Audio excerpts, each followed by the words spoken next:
Welcome to the Computer Chronicles. A computer that can talk thanks to a built-in speech chip. A computer with exceptional graphics and sound capabilities. A computer that can do multitasking. It's called the Amiga 500, and at under $1,000, some say it's got the best price-performance ratio of any computer on the market. Today we take a look at the Commodore Amiga on this edition of the Computer Chronicles.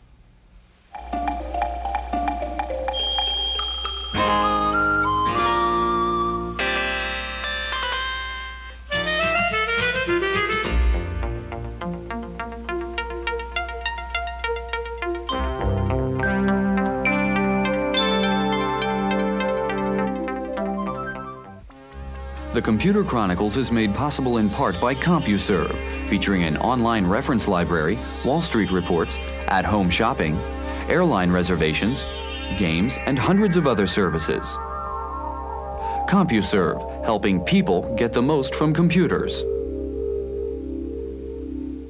Additional funding is provided by McGraw-Hill, publishers of Byte. Byte's detailed technical articles on new hardware, software, and languages cover developments in computer technology worldwide.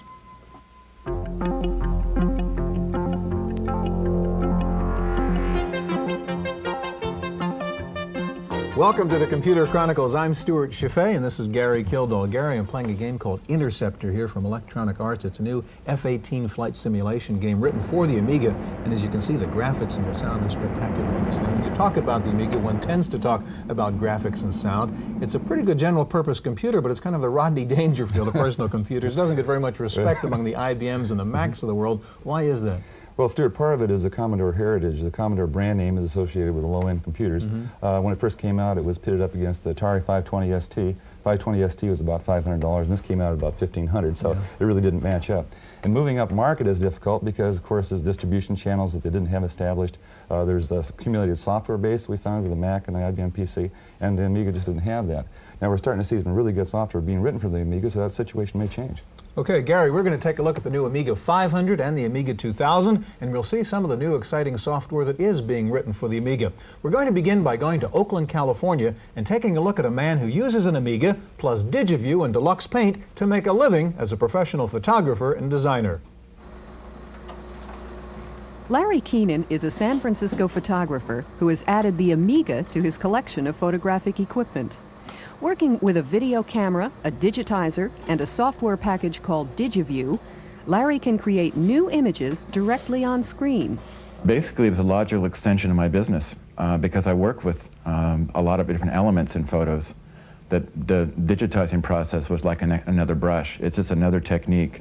It allows me to take a photograph that I've already have in a stock file and resize it, take out elements. For instance, you have a favorite photograph that you want to use for something, and it's got telephone lines all in it, it's got cyclone fences, lots of problems. And you can go in and you can digitize these areas out. Larry is well known for his ad work and magazine covers, and increasingly for his artwork decorating software packages. The computer gives him a definite advantage in dealing with the deadlines imposed by commercial work, and it lets him be more independent. And this is the main difference in this technology. It allows artists, photographers, illustrators, anyone in the art field to take an image, digitize it on their own terms, and present it, rather than being a victim of a technician basically doing it, and you have no input, none. Making the switch from a sharp lens to a fuzzy monitor is not without its problems. Larry regrets the low resolution of a computer screen compared to photographic film, and he finds it hard to keep up with constant changes in the technology. But he's optimistic. The trick is to learn the process because that won't change, just the quality will change in the future, and that's the important part.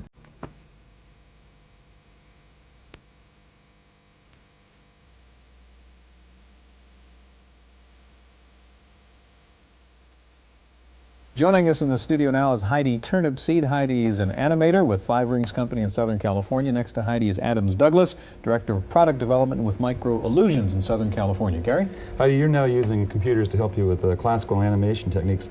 Why did you choose an Amiga over an IBM PC or Mac? Well, it was advertised as having full animation capability, the blitter technology and the four-channel sound, the 4,096 colors, and the very reasonable price were all factors. Good. So the graphics really drew the machine, though. Absolutely. Right. Okay. Now, you have a program here, a Photon, I guess, that you're using for your animation. Can you show us how it works? Here's an animation pencil test that I shot of my 10-drawing cycle of a galloping horse. And I'm able to test the animation at home, alter the drawings, redigitize them, and save them back to disk until so I these black and white polished drawings are not drawn on the machine itself. They're done externally. Then. That's right. Okay. And what was your next step after this? At this point, I animated a rider on a separate level, digitized that, mapped it onto the galloping horse frames, saved them separately so that I can always refer to a horse alone if I want to. And then I called them up in a paint program and colored them. Could you pull that up for us? And while you're loading that version, Adams, let me ask you about the software she's using. What's it called and how does it work? Okay, this is the Cell Animator module of our Photon Video line of products. And they're a set of modules you can use for various video applications, either at home or professionally. This particular one is a tool for animators to use to arrange frames, play them back in any order, reload them, edit them, and it does support all of the graphics modes available on the Amiga. With any type of memory you might have, it'll dynamically adjust to that. Now, Adams, there's usually graphics pictures that take an awful lot of storage. So how much memory does it require to do animation? Usually you can fit on an 8 megabyte Amiga, which is what we got sitting here. Depending on the graphics mode, if you're in pencil test mode, which is takes up the least space, you can fit well over 1,000 frames. Oh, okay. And the longer, more complex colored sequences, you can go down. It goes down to like 100 frames. But you have great versatility in the way you can play those frames back out, so it's not as much of a constraint as it would be if you were only playing it back on the screen. Heidi, how are we doing with the next generation of the horse here? Well, we've loaded up the last frame. And? I'm going to call it up here. And here we have the full color version of the previous scene. Now, how do you do the coloring process here? Do you color each individual frame? Yes, I do. Okay.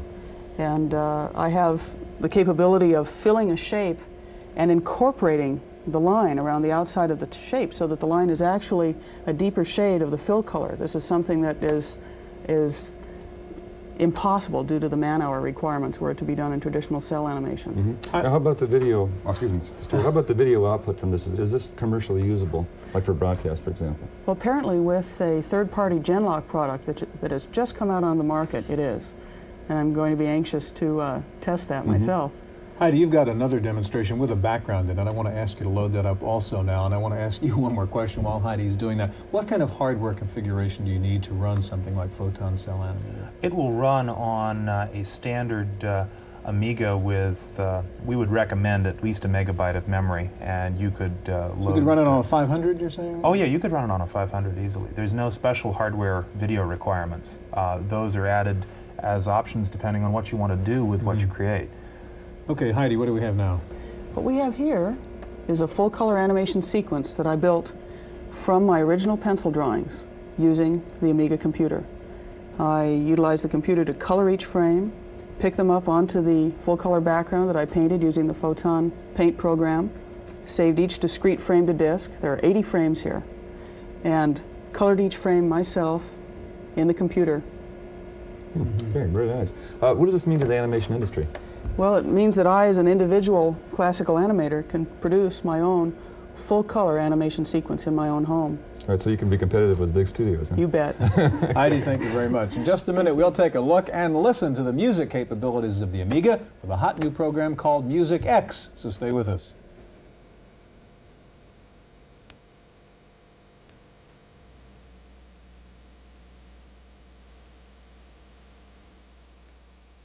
Joining us in the studio now is David Joyner. David's a programmer with Microillusions and the developer of Music X, and back with us, Adams Douglas. David, we've seen how an Amiga can be used for professional animation. What does an Amiga do for you as a musician? Well, it allows me to essentially set up a multi-track recording studio in my home. the synthesizers nowadays all have what is called MIDI, which stands for Musical Instrument Digital Interface. It's like a set of agreements between various music synthesizer manufacturers as to how their various instruments can communicate with each other. And the computer can receive that information and process it in various ways. And I will now attempt to record a performance and show you how it works. I'll set the tempo to some reasonable value, 131 quarter notes per minute. I'll now start to record. The drum machine, which has been synchronized to the computer, will automatically start.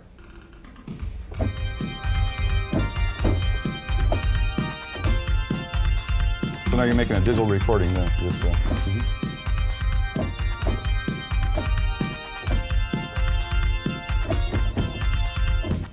And I stop that, store it into the machine. Now if I go back to the beginning and play again, and you can see it's got controls just like a tape recorder, fast forward, rewind, and play. This program has been designed to work on various levels. On the surface level, it's very simple, but at the same time, you can dig down deep into its innards and sort of... But right now what you do is you recorded one segment of music, and how many segments can you record then? You can record up to 250 segments in the computer, although 20 of them can play at once. Okay. Can you show us how you manage some of those segments? Here's the editing screen. Well, there's various different editors. I'll show you the simplest one, which is the bar editor, which shows the music as a series of bars. And in fact, you can drag notes around. Shut that off. Anyway. Okay. So what are some of the other controls that you have? Well, I'll show you some of the other screens. There is the librarian screen, which allows you to send sound data to the synthesizer and make the synthesizer play different sounds. You can store the various patches from the synthesizer onto disk. There's going to be, let's see, we have filters. What these allow you to do is process your playing in real time to change your performances. Here's an example of, this takes a second to load, the key map editor, which allows you to redefine the behavior of the musical keyboard, sort of like musical keyboard macros. Which you can assign a sequence of notes to a key on the keyboard. And I've always been interested in the idea of sort of co-composition, co-performance, not just a human composing and not just a computer composing all by itself, but together in a synthesis. There's a lot of things that I'm interested in developing in experimental techniques in music. So you see this is more of a combination of the talents of the machine and the talents of the Exactly. David, what does MusicX do that's new in terms of this kind of music software?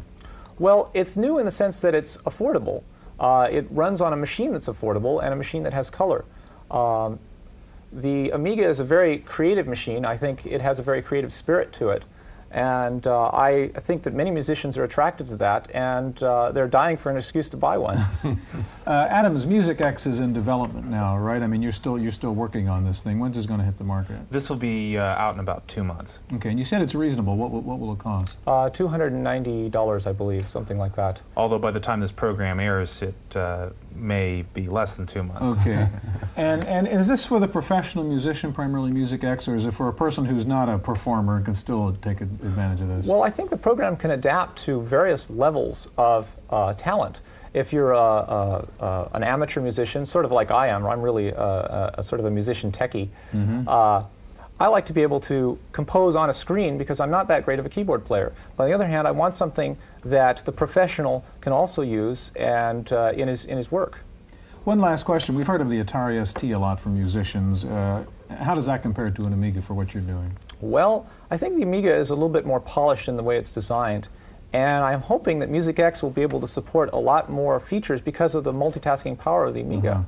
David, Adams, thank you very much. Now we know about the music and graphics capabilities of the Amiga. There are also scientific applications on the Amiga. Wendy Woods has a report from the Smith-Kettlewell Eye Research Foundation in San Francisco.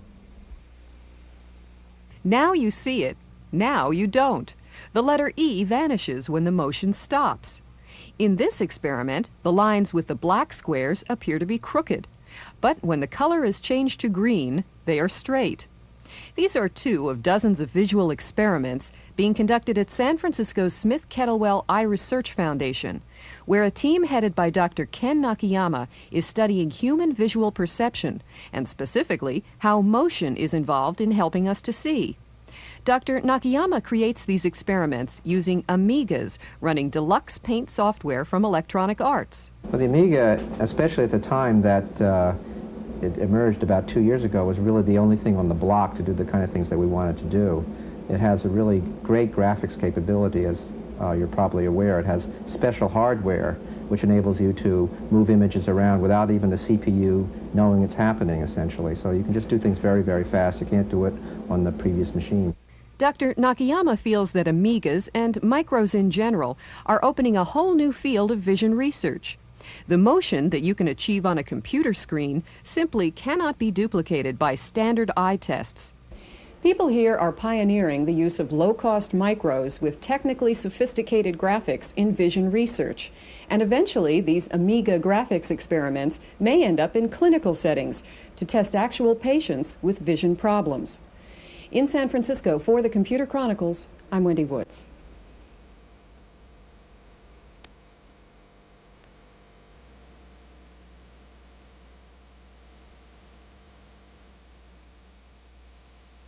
With us in the studio now are Tim Jennison, president of New Tech of Topeka, Kansas, and next to Tim, the vice president of New Tech, Paul Montgomery.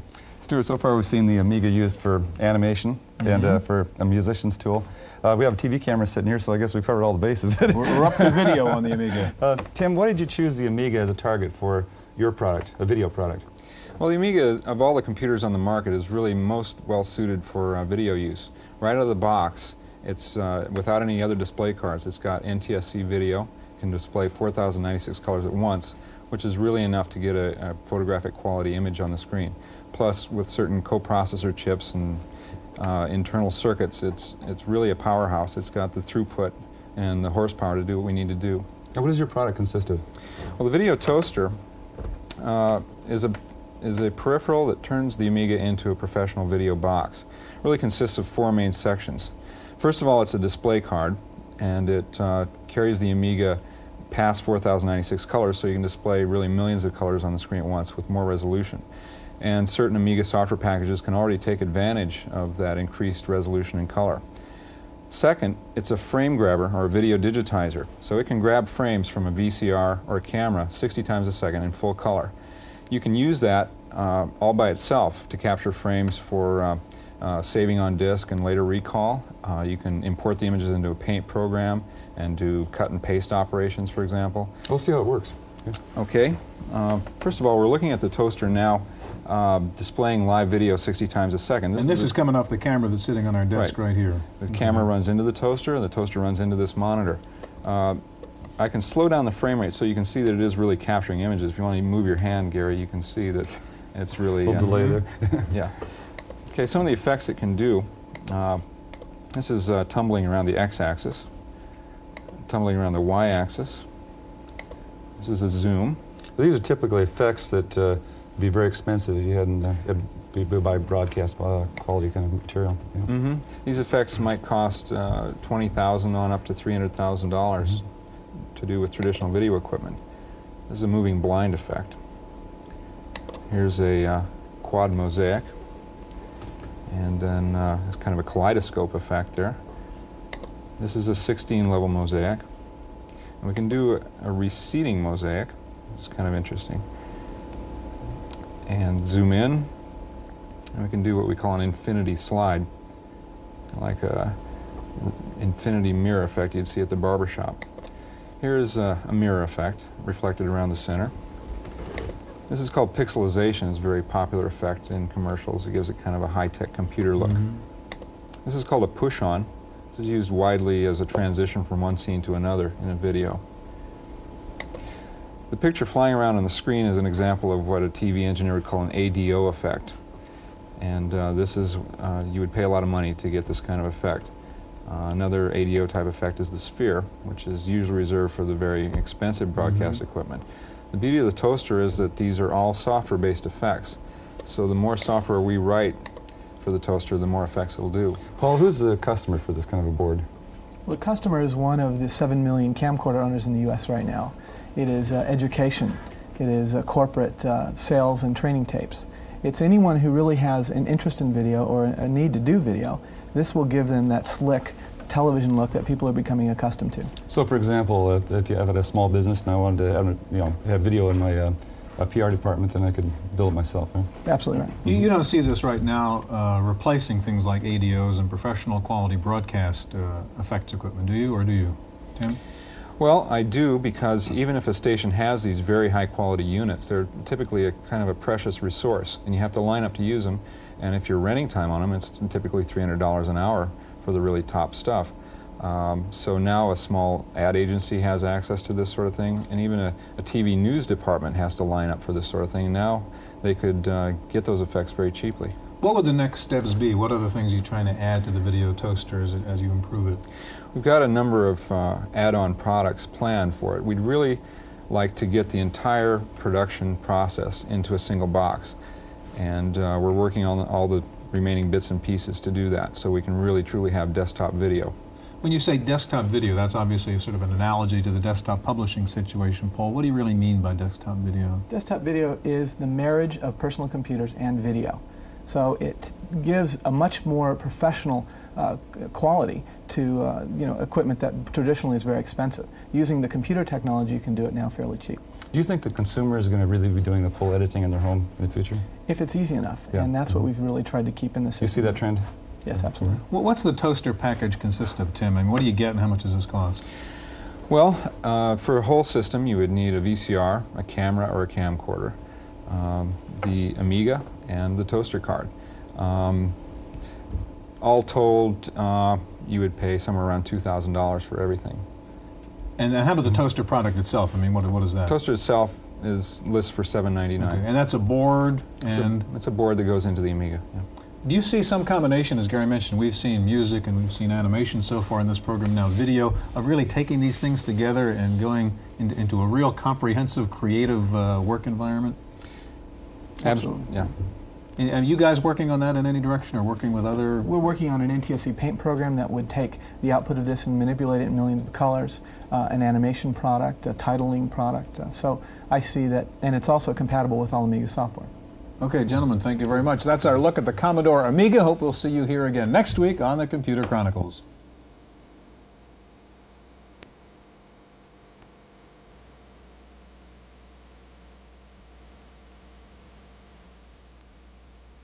In the Random Access file this week, yet another company has announced a rewritable optical disc storage system for PCs. But this time, Advanced Graphic Applications of New York says it will actually ship its system this November. The rewritable laser disk drive will have 650 megabytes capacity and use 5 1/4-inch discs. The company says the drive will operate as a standard DOS peripheral. The price is $5,000.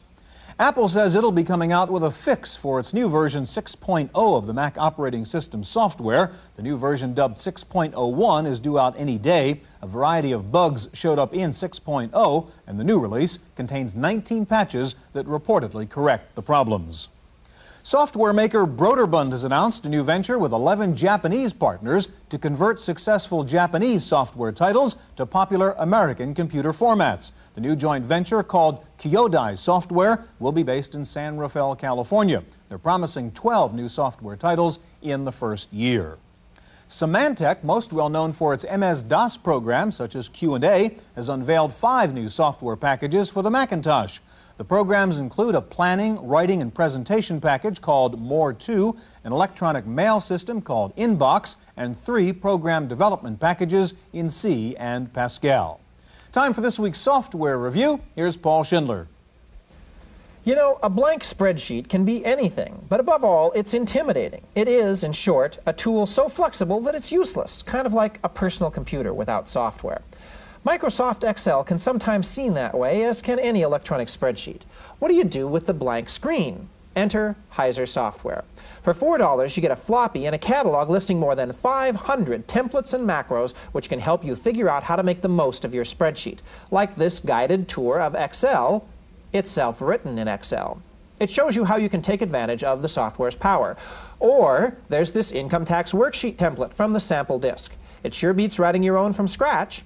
Each of these came from another user, like you, who felt it would be useful. They send it to Heiser, who charges customers from $5 to $50 and shares the proceeds with the authors. So spend $4 for the sample disk, or see if Heiser wants to distribute your template. Microsoft Excel templates from Heiser Software in Pleasant Hill, California. For the Computer Chronicles, I'm Paul Schindler. The new video display safety law in Suffolk County, New York has gotten lots of press attention lately, but last week, NYNEX threatened that it would close its directory assistance operation on Long Island because of the new VDT law. NYNEX says the law imposes unnecessary costs on the company, which would have to be passed on to consumers. The Suffolk County VDT law requires employers to provide visual rest breaks, non-glare screens, and free eye care. Computer researchers at Carnegie Mellon University say they've come up with a new sophisticated speech recognition system that can understand any human voice speaking at a normal, rapid rate. The system is called Sphinx. It currently has a 1,000-word vocabulary. Finally, scientists at the Hughes Research Lab in California say they've developed a prototype for the first three-dimensional stacked microprocessor. The chunk of silicon is about the size of a tuna fish can. It includes 1,024 separate processors in a 32 by 32 array. The researchers say they hope to build a 3D chip with more than 16,000 processors that could have the power of the world's largest supercomputer, but use only 50 watts of power and be small enough to fit in your hand. That's it for this week's Random Access. We'll see you next time. The Computer Chronicles is made possible in part by CompuServe, featuring an online reference library, Wall Street reports, at-home shopping, airline reservations, games, and hundreds of other services. CompuServe, helping people get the most from computers. Additional funding is provided by McGraw-Hill, publishers of Byte. Byte's detailed technical articles on new hardware, software, and languages cover developments in computer technology worldwide. For a transcript of this week's Computer Chronicles, send $3 to PTV Publications, Post Office Box 701, Kent, Ohio 44240. Please indicate program date.